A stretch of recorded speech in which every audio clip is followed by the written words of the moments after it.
La iniciativa Yo Te Incluyo, el día de hoy, desea hablar de un tema que es tabú actualmente, las mujeres agresoras.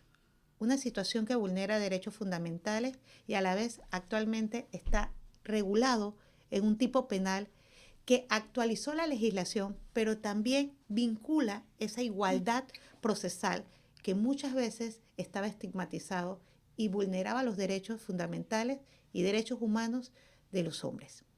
Hoy, para este importante tema, tenemos un catedrático con más de 30 años de experiencia, psicólogo, abogado, el licenciado magíster Carlos Sánchez. Bienvenido a la iniciativa Yo Te Incluyo. Hola, muy buenos días. La verdad que es un honor estar aquí en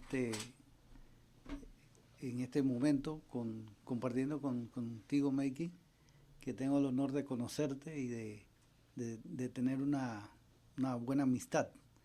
Este, con respecto a lo que la introducción que has hecho, pues sí me parece muy interesante, puesto que creo que se empieza a universalizar eh, la, la norma que estaba, digamos que, sesgada en el sentido de que no, solamente se veía a la mujer como la víctima y hay muchas victimarias, mucha gente que no son solo víctimas, sino también son las que generan la violencia. Y generan la violencia, y fíjese que es muy interesante porque desde hace mucho se sabe, de hecho Freud hablaba mucho del rol de la mujer en el desarrollo de la personalidad del individuo. ¿Por qué? Porque la relación es muy estrecha, dado que está 9 meses dentro del vientre de la madre, el niño en este caso, y va teniendo una influencia muy importante en el desarrollo de la personalidad de este individuo que empieza a conocer el mundo. Entonces, fíjese que el tema de violencia, cuando la mujer es violenta, empieza a transmitirle al niño desde el vientre, en lo que habla, en lo que dice, en el momento que hace un gesto de agresividad, genera en el organismo de la mujer una serie de, digamos, hormonas de manera sencilla, neurotransmisores, que de alguna manera pasan la barrera placentaria y afectan al producto, ¿no? Ya sea hombre o mujer. Entonces, es la que lo ve generalmente, la mujer es la que cría, digamos, con un asunto que hemos organizado culturalmente, ¿no? La Bajo el mujer, sistema patriarcal, que la sí, mujer es la que... sí, y digamos no es que eso sea el gran problema, pero es la que influye más en el desarrollo del niño cuando se sabe que el desarrollo de la personalidad eh, está bien instaurada, sobre todo en los primeros 7 años. Entonces, ¿cómo si la mujer transmite lo que debe ser de manera adecuada, de manera correcta, la forma de comunicarse, de transmitir las emociones? Entonces, debemos tener una sociedad bien, con personas de bien, con buenos ajustes, digamos. Es interesante, mira, de este fenómeno se habla poco, porque lastimosamente vivimos en ese estigma, como lo acabas de mencionar, de que la mujer por su naturaleza es una persona que debe ser pacífica, organizada, estructurada, que es la encargada del hogar, pero se cambia el enfoque al visualizar que las mujeres somos victimarias siendo agresoras y no solo vincula una agresión directamente solo con el hombre, sino hacia otras mujeres, que se da dentro de un enfoque jurídico a través de la nueva reforma del 138A. ¿Cuál sería, desde la perspectiva de psicología y a la vez jurídica, ese tipo de violencia que ejercería la mujer a través de la violencia física, patrimonial y psicológica. ¿Cuáles serían esos tres enfoques para ir dinamizando este podcast?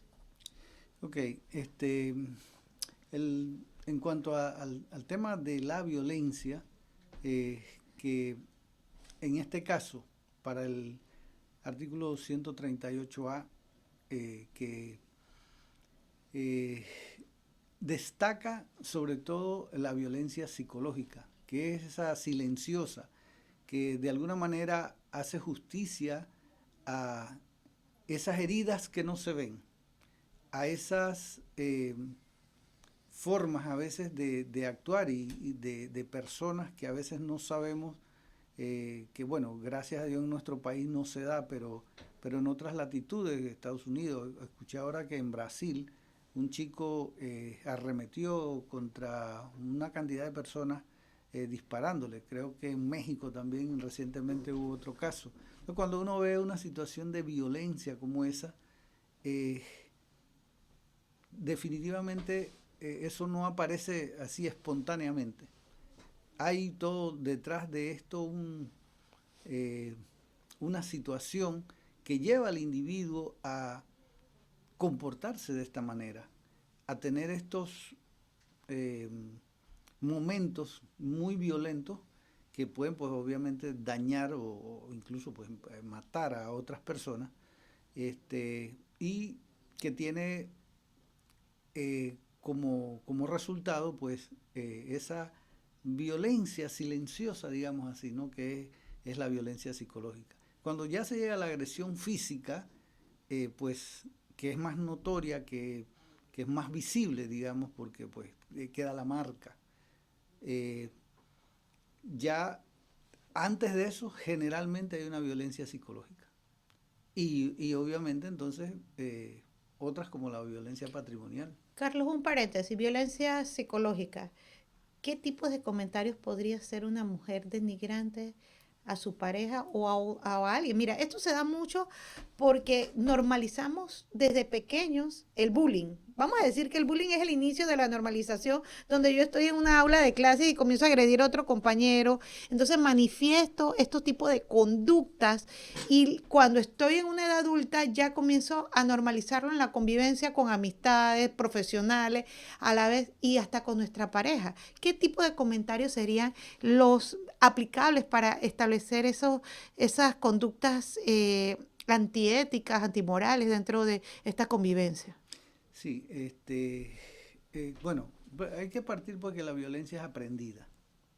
Que hay, digamos que uno tiene un sentimiento que expresar cuando no es inadecuado, no es, o es lo correcto incluso, que uno exprese un sentimiento de desagrado. El asunto es cómo lo hago. Con respecto a eso, cuando una mujer empieza a hablar, a decir cosas, digamos, a la pareja, que digamos es el primer frente, porque en el evento de una relación de pareja, eh, nos convertimos en la misma carne, ¿no? Como hay una frase por ahí bíblica que dice tal cual. Entonces, yo me identifico tanto con mi pareja que ya las cosas que no me gustan a mí mismo las veo en mi pareja. Y eso es, digamos, una sencilla, Proyección de espejo. es una proyección, correcto. Es, Entonces ¿qué pasa? Yo empiezo a molestarme por la irresponsabilidad. ¿Y por qué me molesta la irresponsabilidad ajena? Si es ajena. Pero termino yo asumiendo y molestándome porque otro no fue responsable. Entonces es una manera de empezar a denigrar, que ese es otro, esa palabra aquí es muy importante, hay que resaltarla porque eh, empieza a ofender de manera a veces, pasiva-agresiva. y a veces reiterada, pasivo-agresiva, a veces muy agresivas, sin la pasividad. Pero lo importante es que la mujer puede, o la persona, porque también puede ser un hombre, por supuesto, que es lo que normalmente vemos, pero aquí el concepto o lo que queremos resaltar es el efecto que produce la mujer siendo, digamos, la que está siempre en casa, o generalmente, no necesariamente, pero la que, digamos, es la dueña del hogar, ¿sí? Entonces, si es una cosa como saca la basura, ¿no? Entonces, ¿cómo se lo dice? Ya fíjate que ahí vienen elementos donde puede ser agresiva. Mira, en redes sociales se da muchos sketches de risa y todo, pero es la realidad que viven los hombres muchas veces. Llegan a la casa y ambos están en una situación de estrés constante, diario, los que trabajan, los que no trabajan como pareja, y le dicen, sí, vulgaridad, ve a sacar la basura. Entonces, normalizamos porque es lo que creemos que es el trato que merece la persona. Y muchas veces los hombres se quedan callados porque piensan que es el trato normal que deberían recibir. Escuchaba hace poco a una mujer precisamente hablando de ese tema y decía, los hombres aguantan mucho, pero no aguantan todo. Entonces, cuando empieza a haber un tema de disminuirla, de agredir, de hacerle sentir menos, y esto se empieza a menoscabar la autoestima, aunque parezca que pues, un hombre, o lo que la sociedad nos muestra o nos dice, es que el hombre aguanta todo, y el hombre, si es un hombre de verdad, eso no le hace, pues es un ser humano también. Y empieza a menoscabar su autoestima, Dignidad humana. claro, y por el otro lado termina menoscabando la relación y ya ese hombre no se siente tan querido, tan valorado. Cuando eso pasa, empieza a socavar la relación y si hay hijos en el medio, generalmente en la violencia se va siempre contra el que menos puede. Entonces fíjense que estamos hablando aquí de un tema de vulnerabilidad, de que ahora el artículo 138 contempla que es a las personas como los niños, como los ancianos y también a los hombres, porque si bien es cierto las estadísticas son muchísimo menores en cuanto a la violencia de género eh, que se lleva a los tribunales, no quiere decir que no pase. Entonces, si uno pasa, pues hay que prestarle atención a eso. Pero yo quiero destacar muy puntualmente aquí es el papel de la mujer en el desarrollo de las actividades diarias y cómo esto afecta a la estima de la gente que convive con ella. Yo creo que ahí está el tema de figuras predeterminadas como el machismo, la idea de que los hombres no pueden llorar, la idea de que las mismas mujeres crean esta crianza dentro del hogar donde el hombre tiene que ejercer un rol y no puede manifestarse. También hay un tema, un fenómeno muy interesante en donde muchas mujeres no son diagnosticadas, son NA en la edad adulta. Entonces, mantienen rasgos patológicos que no han sido evaluados y eso se evidencia socialmente no solo en sus relaciones de pareja, sino también ahora la mujer contra otra mujer. ¿Cómo visualizas esto desde el enfoque psicológico cuando una mujer es agresora? Y esto se da mucho en violencia digital, en espacios digitales, en temas de laboral. Y lo hablo en manera general para no en detallar porque cada uno de los temas que mencioné merece un podcast individualizado dentro de la materia que corresponda. Pero es interesante porque si observamos los comentarios que existen en redes sociales, la mayoría son mujeres. Entonces, agrediendo a otra mujer. Y esto, ¿cómo lo visualiza la ciencia y la expertise para poder involucrarse después dentro de una investigación? Bueno, yo creo, Mikey, que nos hace falta profundizar en estos problemas que digamos, lo vemos de una manera tan natural, puesto que lo típico es lo que acabas de decir, los hombres no lloran, esto no es nuevo, esto es lo que siempre se ha vivido y, y llorar era un signo de debilidad, incluso de homosexualidad, imagínense por dónde iba el asunto, ¿no? Curiosamente, las mujeres a veces se visten para otras mujeres y no para los caballeros. Digamos, una chica que esté soltera, en edad de búsqueda de pareja, se preocupa mucho y está bien, se preocupa por su cabello, por mm, sus detalles, resaltar la belleza, etcétera. Sin embargo, las principales críticas son otras mujeres. Y como dices ahora, en estos espacios de redes sociales se ve con mayor eh, frecuencia, dado que pues no tengo que estar frente a la persona o lo puedo criticar de manera más indirecta o indirecta, ¿no? Entonces, yo creo que nos hace falta todavía trabajar en estos espacios donde se pueda hacer un trabajo puntual del valor de la mujer consigo misma. Porque una cosa importante, nadie critica lo que no tiene. Es decir, yo voy a criticar desde mi falencia, desde lo que yo no puedo hacer. Que es lo que decía un poquito al principio con la responsabilidad. Entonces, si yo me convierto como hacía Linguini, ¿no? Que al final en la película aquella, este, él decía que el principal crítico es el que no hace las cosas, el que no termina de hacer algo. Entonces, para buscar oficio, busca criticar, ¿no? Y por ahí venimos con el tema ese del bochinche, ¿no? De ocuparme de la vida ajena.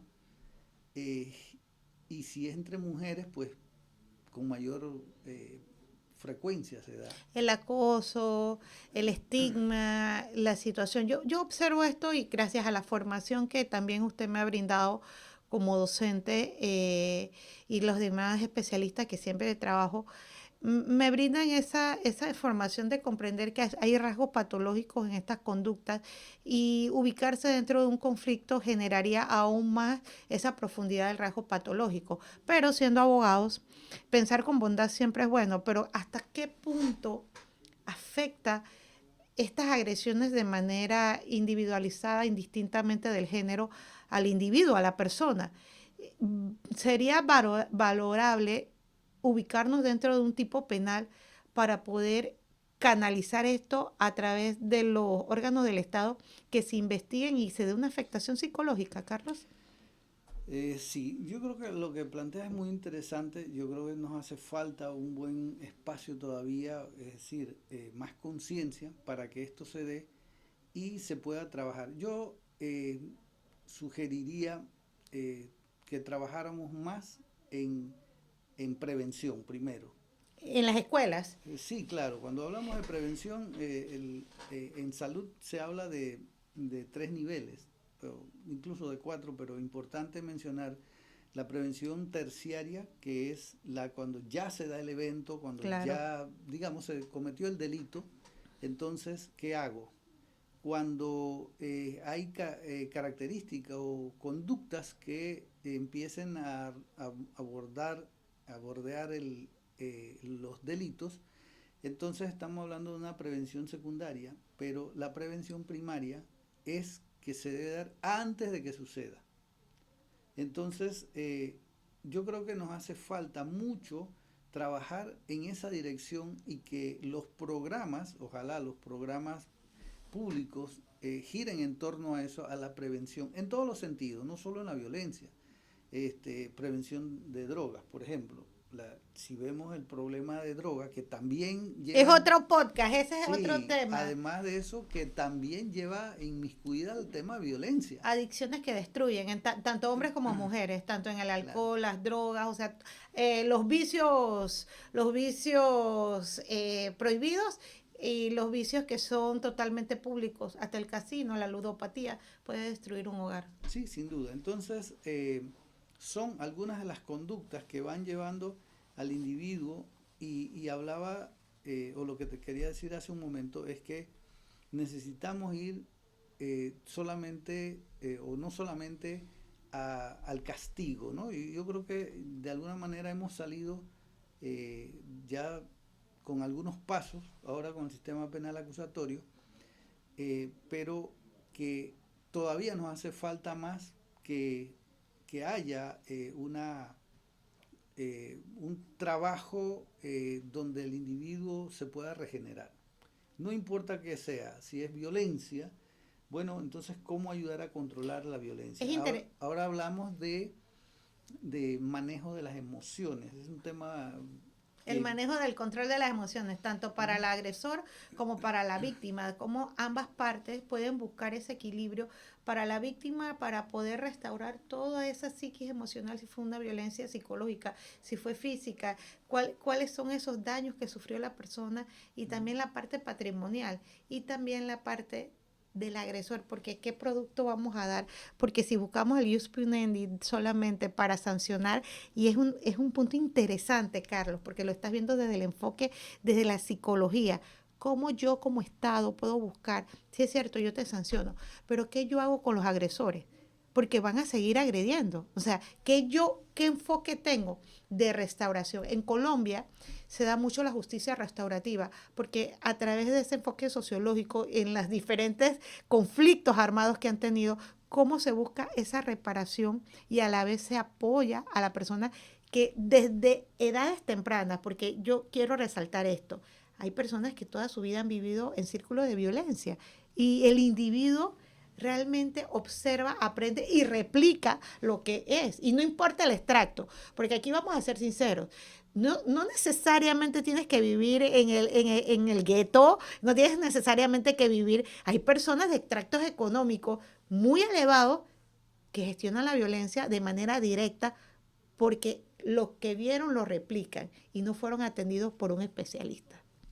Bueno, me parece interesante lo que mencionas con respecto a los estratos sociales, que fíjate que a veces se desarrollan en estos estratos mayormente eh, personalidades con rasgos, por no decir que tenga el trastorno como tal, narcisista, Uf, cuando háblame más. cuando un niño que está apenas empezando a desarrollarse manda a la empleada. Carlos, ¿qué es Tráeme un vaso. narcisismo? Ok, el narcisista es aquel sujeto que en el fondo tiene un yo muy frágil, ¿sí?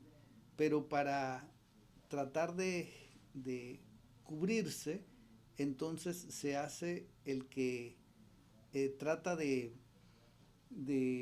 mandar siempre, de ser el primero, de gozarse, sobre todo este es muy ¿Y importante. hay mujeres narcisistas? Por supuesto que sí.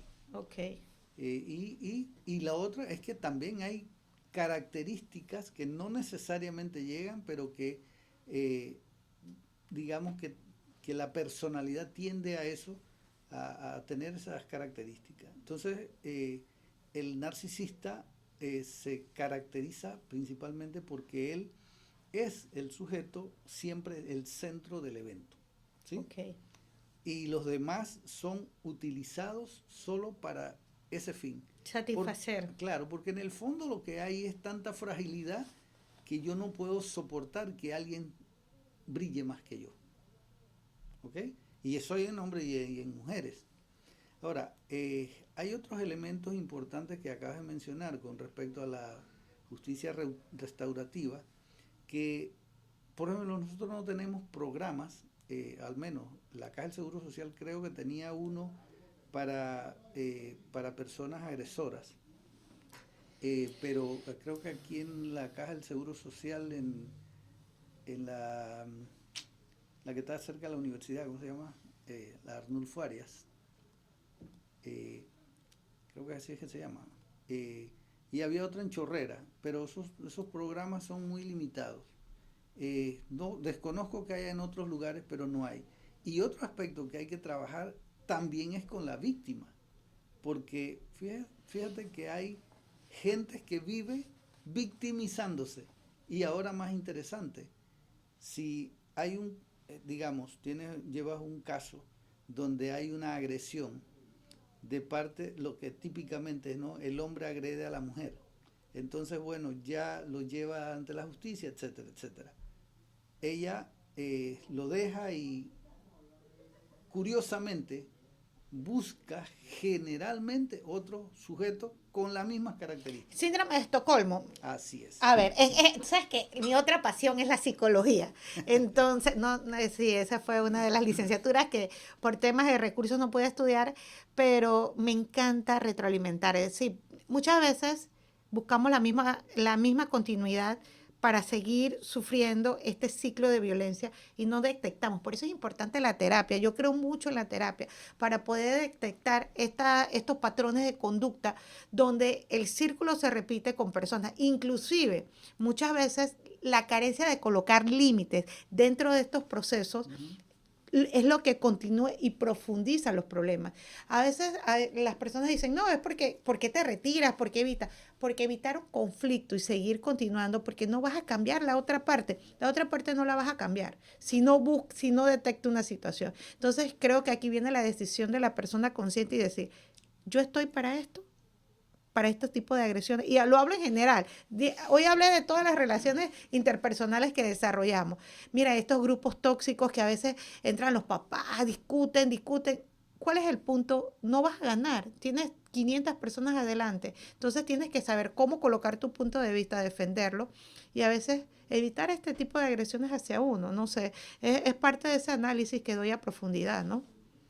Sí, definitivamente que hay muchos elementos que nos van llevando y como ser humano pues somos imperfectos y tenemos situaciones que resolver. Yo creo que atinadamente lo has dicho.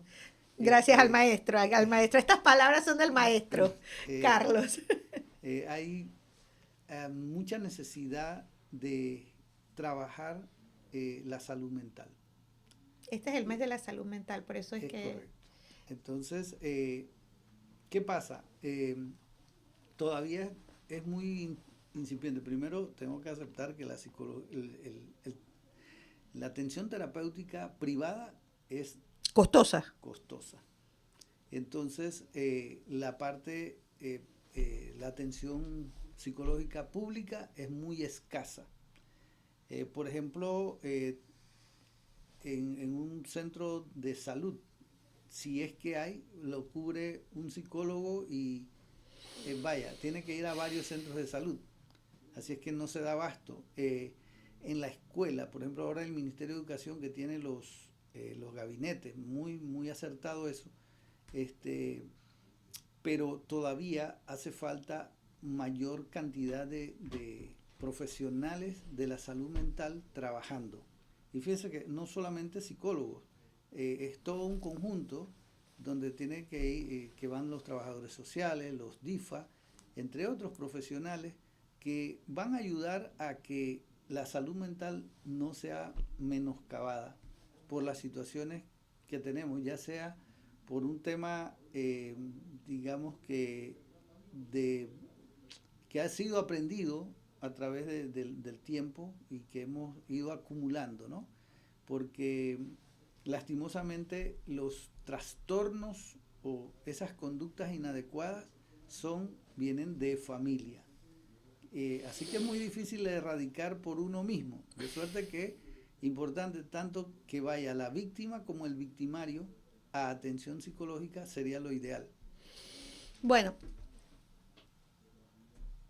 creo que buscar ese apoyo estatal y poder hacernos conscientes como sociedad de la necesidad de establecer la salud mental, priorizarla en todos los enfoques, desde el núcleo familiar hasta las diferentes relaciones interpersonales de manera educativa, laboral y muchas veces hasta las propias amistades, porque tenemos que comprender que, como dijo el especialista, no somos perfectos, somos seres imperfectos. Pensar con bondad nos ayudaría mucho a poder comprender que la salud mental es un punto de materia olvidada en nuestro país, pero también establecer ese límite y utilizar las nuevas modificaciones jurídicas cuando el impacto es real, verídico y a la vez profundo en nuestra propia dignidad humana. Carlos, te agradezco mucho, te admiro bastante como profesional, como psicólogo, por ese cambio social que haces todos los días con tus pacientes y desde el enfoque jurídico. Te respeto porque nosotros estamos litigando en la calle buscando esa justicia, ese acceso para las personas y a la vez en estos espacios visuales. Gracias, Carlos. Gracias a ti por la invitación. La verdad es que agradecido por este espacio porque creo que es una manera también de educar. Gracias. Así que te felicito por lo que estás haciendo también. Gracias, Carlos. A todos, gracias por visualizarnos.